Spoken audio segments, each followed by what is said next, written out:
today is quite interesting. It's called Building Influence in the Digital... may musical chairs na nagaganap. It's Building Influence in the Digital Stage. Okay? So all of you guys there, diba, vloggers, kesyo minor blogger or major blogger kayo, we all influence each other. But right now, I'm very happy to share the stage with the Internet Rockstars. Palakpakan natin lahat sila. So, what we'll do siguro is to share with the audience how you started, diba? Paano ka naging rockstar? Nagsimula ako bilang internet rockstar. Bali pinanganak ako talagang magiging rockstar na dapat talaga ako eh. Pero yun, ano? Wala. Ayun, kasi mga filmmakers kami, tapos nung umusbong yung YouTube noong 2006, may mga reading material na kami na in-upload. So, dinaan lang namin sa bilis. Sa kami sa mga unang nag-adapt dun sa bagong social media na YouTube. Kaya yun, no choice sila, walang ibang mapapanood kung hindi yung mga mukha namin. Oo, yung ano ba yun? Yung series mo sa YouTube? What was that? Dan Michael, Master Magician. So, next, we have the beautiful actress. Say hi, Louise. Hello. Hi, guys. Good afternoon. Kinakabahan ako ngayon, so bear with me. Actually, nag-start ako, medyo late bloomer din. Siguro nag-start ako dito sa microblogging, as they say, the Instagram. 2-3 years ago. Okay. Pero before that, you were a child actress, di ba? Yes. Anyway, sige, you were saying, so the microblogging. Yeah, microblogging. Sa Instagram kasi, it's parang fast yung nagiging reach sa mga tao. Oo. And doon mo din ma-exude yung creativity mo kasi hindi mo din siya malilimitahan. Like, unlike Twitter na 140 characters, Instagram, ang dami mo mailalagay. Ano yung pangalan mo sa Instagram? At louise.dr. Okay. Sige. So, Follow. yun na ngayon. Okay, now let's go to the youngest in the group. She's still a student. Yeah. Cruz. I started blogging and being an influencer right after college. So I came from... No, you're not yet done with college, right my after dear. high school. Pala, hindi ko pala ako to graduate. I started after high school because I came from a high school that was very conservative. So Pangalanan na natin. Wag na. So after high school, I felt free, that sort of thing. So I kind of wanted to write. I loved writing before. Well, I still do now. And my mom is a designer, so I'm very into the fashion industry. That's why. Yeah. So after high school, I started writing. I just started posting. I didn't even have engagement. I didn't even have likes. You know, all of the people who were liking my pictures were my family and friends. Yun sila lang yung audience ko. And then I just kept doing it because I love doing it. Like, I just wanted to post outfits. I just wanted to style myself. You know, I wanted to be creative and express myself in a way that's very personal. Yeah. So eventually, people took notice of that, like magazines and other internet, like other bloggers. We started getting invited to events, and that's how I started. I really started off with no audience, or I didn't have. What year was this? 2 years ago. Yeah, so Sorry? 2 years ago. 2 years So ago. I just started vlogging 2 years ago, and yeah, it's been fun. The 2 years, I now host for Mix. I'm a Mix. VJ, so that's also what I like doing. I like hosting, and it opened up so many doors for me because I wouldn't be able to do hosting. I wouldn't be able to meet Correct. other people without blogging. So yeah, Yeah. So your name there in Instagram and your blog? Kim Cruz, like Spelled K-R-O-Z. Now, let's move on to Joyce. Joyce, tell us how you started. My name is Joyce Pring. I am also on the social media platform, but I started out very young. I was talking to them kanina, sabi ko nga, nag-umpisa akong mag-blog. Multiply days pa lang. Sino dito may multiply?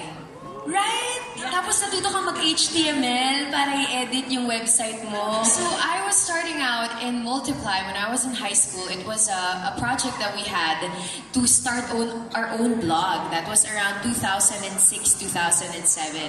And then after that, I moved into Tumblr nung uso pa yung Tumblarity. At pina-follow ko na sila Ramon, sila RA, sila Sav Magalona, di ba? All of these other people who were also on Tumblr. And I remember just really loving the platform of Tumblr and being able to express myself in that. And then eventually, I got to work with all of these people when I started working in TV. And up till today, that's still what I like to do. You know, maximize my social media platform to really just get connected with people who love it the same.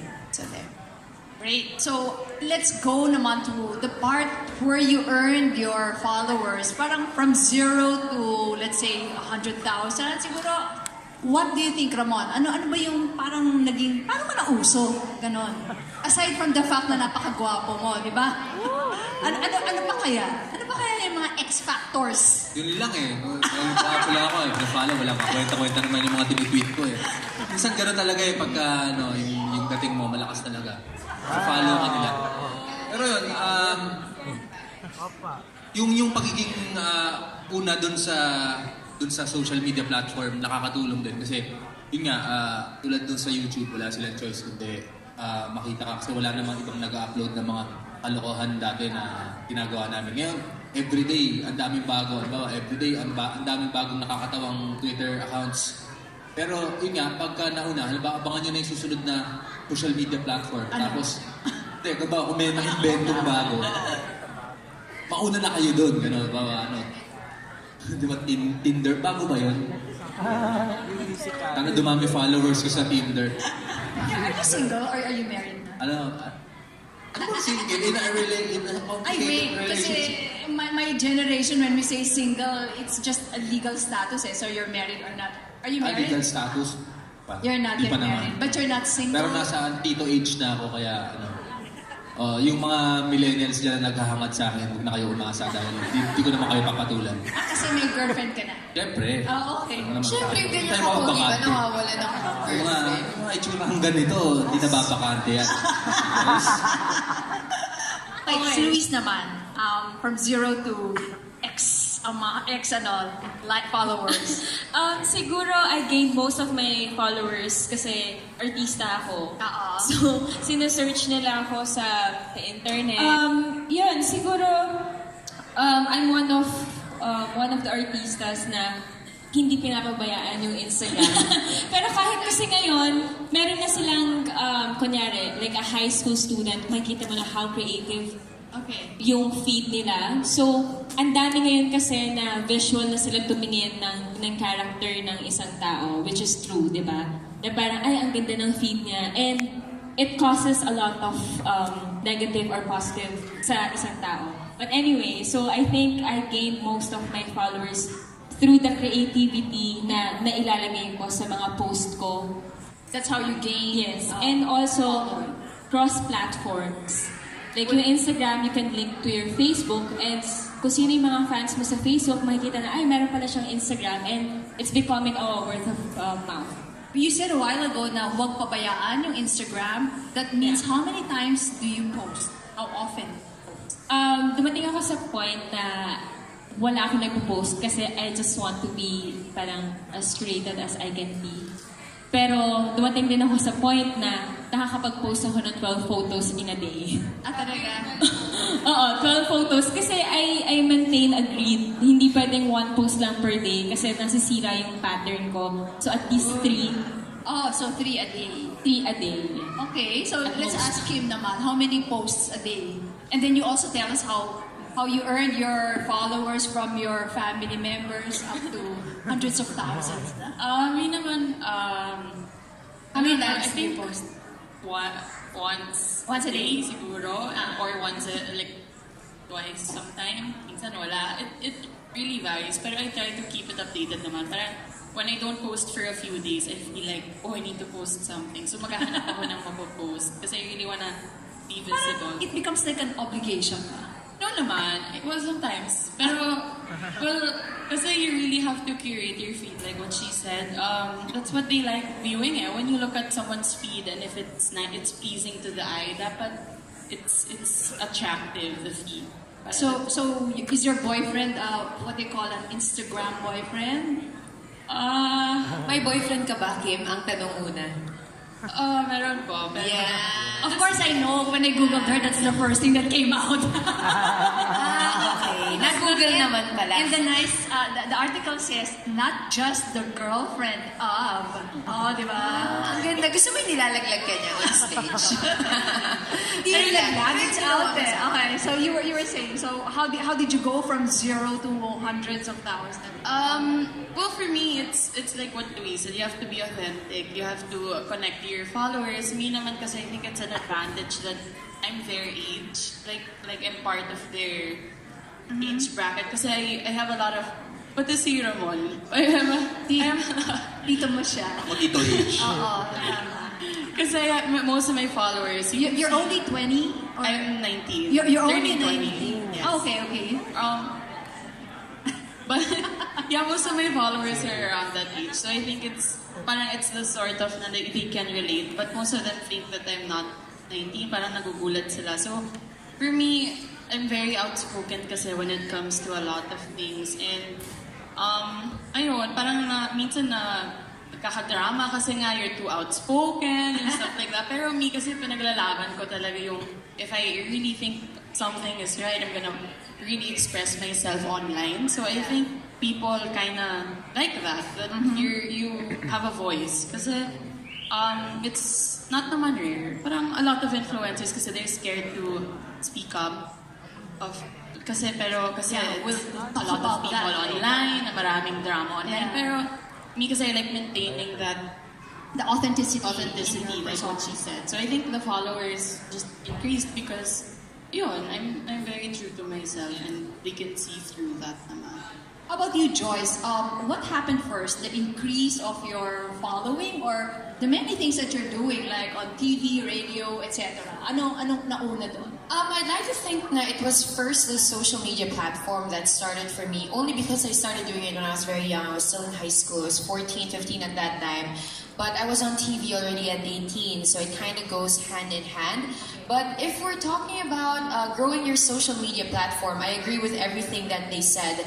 One thing that you have to remember is that it still is a business if you want to treat it as a business. So you have to invest in it, as Louise was saying, that you have to post certain amount of stuff in a day just to make sure that it looks the way that you want it to. So one is investing in your social media platforms and in your followers as well. So kumbaga, kung meron ka mga followers, they ask you questions, they comment on your platforms, and katulad kay Ramon, madaming nagtitweet sa kanya, he tries to reply or to answer that na, halimbawa, may sarili siyang tweet na mag-answer about that. So invest in your profile, in your business, and in your followers. Another thing that I completely agree with that they also talked about is that Ramon talked about rather is being the first in a platform. So really looking at what's happening in the sphere of social media nowadays and kind of figuring out what's going to happen next. Like, if people are going towards a certain direction, whether it was, feeling ko na una si Louise dun sa mga taong nakita kong nag-ayos ng feed niya eh. Ikaw yung mga, parang nagulat nila ako, pina-follow ko siya, bakit nawala lahat ng photos niya? Tapos yung pala, pinalitan niya kasi yung feel. So I feel like there's now a shift na before it was always whatever it is that you wanted to post, pwede mo siyang i-post. Pero ngayon, people are attracted to how your grid looks. And I think, you know, when growing your social media, you have to look at the trends in that sense. And that's something that you have to think about. But for me, the most important thing is still authenticity. As long as you are real to the people who follow you and to the even whatever kind of following you have, maliit man yan o malaki, if you're authentic, people will always either believe in you or root for you, and they'll always trust whatever it is that you put out there. So as long as you keep authentic to what you're making, I think that's the most important part of it. And one thing that I think we could add to whatever it is that they said that I just kind of elaborated is collaboration. One thing that we do on YouTube now that I really appreciate is YouTubers and bloggers, they like to create material together so that yung followers ko, yung sinabi ni Louise, hindi naman cross lang ng websites. It's also yung followers ko magko-cross din sa followers ng collaborator ko, and their follower would also cross with my followers. And I think that's a great way to go about it. What better way to maximize a social media platform than to collaborate and think about new ideas, since sabi nga ni Ramon, madami ng mga materials ngayon na nakakatawa, nakakatuwa, at may entertain ka talaga. And how do you beat that as a singular blogger? How do you beat other people who are naturally just funnier than you or who have a better following? And you do that by collaborating with another blogger who has the same agenda or goal as you with the platform that they have. So there, it's investment, authenticity, looking at the trends, and lastly, collaboration. That's it for me. Okay, so you've encountered some of those. Yes, a lot of it. And how did you deal with them? At first, I really tried my best to neglect na parang hindi, okay lang yan, huhupa din naman yan, titigil din sila. Once na hindi ka na ano mo yan, parang hindi mo na sila trigger or anything. But, yun din yung downside nun. Kapag hindi ka nagsalita, may inis sila kasi hindi ka nagsasalita. So parang, so saan po ako lalagay? Magsasalita ba ako? Kasi walang balanse sa ibang tao. I'm not generalizing. Oo, i-block mo lang talaga sila eh. Parang kahit sabihin nila, ang dami-dami mong time na mag-block. Yeah, meron kasi ibang tao nag-handle din ang account ko, di ba? Sige, habang nagtatrabaho ko. So parang, alam mo yun, nakaka-hassle siya. And the last thing that you want to put in your life is hassle. So, yeah, tanggalin mo na lang siya. And, ayun, I just be the better person na lang talaga. How about you, Ramon? Meron ka bang pwede ikwento sa amin na Ako. bigyan mo naman kami ng... Ako ang magnet ng ganyan. Oo. Hindi. Siyempre, marami talagang magiging haters or pagka malaki, marami na yung followers mo, pagka isa ka ng internet rockstar, ang kaisipan doon, dapat mas maingat ka sa mga sinasabi mo kasi mas maraming maabot, therefore, mas maraming chances na maraming magagalit sa'yo. Pero sa tingin ko, once you reach a certain point na influencer ka na, pwede mong gamitin yung influence na yun for a better world na minsan hindi matutuwa yung ibang tao. Ikaw na yung pipili kung saan path ka pupunta. People say so many things, brave lang sila kasi there's no photo, there's no meme, yung mga troll accounts especially. Parang they just can say whatever they want online. They can bash you, they can message you really mean things. They can even threaten you. Any experience you'd like to share with the audience? Paano mo sila hinandle? If I'm being completely honest, I've been very, very blessed because I had very little experience with haters. I don't know why. Maybe kasi hindi ako sikat or something. Pero never ko siya na-experience na talagang ina-attack ka as a person. If anything, parang people would say na, ang taba mo or something like that. Na parang ako, so may pambilang pagkain eh. Yun lang. Parang, talaga, sige. No, but what I'm trying to say is, when I do experience it, and when it does hurt me, I've cried. I really have cried. Kasi nga, sobrang minsan ko lang siya ma-experiences. Parang ako, bakit? Anong ginawa ko? Ganun.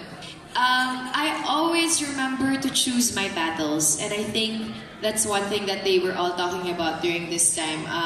Whenever you read all of those things about you, just either use it as a reflection material. Kung totoo ba yung sinasabi nila, are you really being mean? Are you really being out of line in this post? Are you really not being a good influencer by posting that? Just use it as a material. Don't just think about how you feel about what they say. Also, consider now, what can you do as an influencer to change the way that they look at you or the way that they look at other people also who are in the position that you are in now. So I think haters, as annoying as it can be, they're a great opportunity for us to extend grace and at the same time to learn and to build our character as influencers. At the end of the day, when you're at the top, people will keep looking up at you and be mad at you because they want the same things for themselves. And if they hate you, you can't really help them, but what you can do is how you respond. Remember that haters, they're just human beings as well. You shouldn't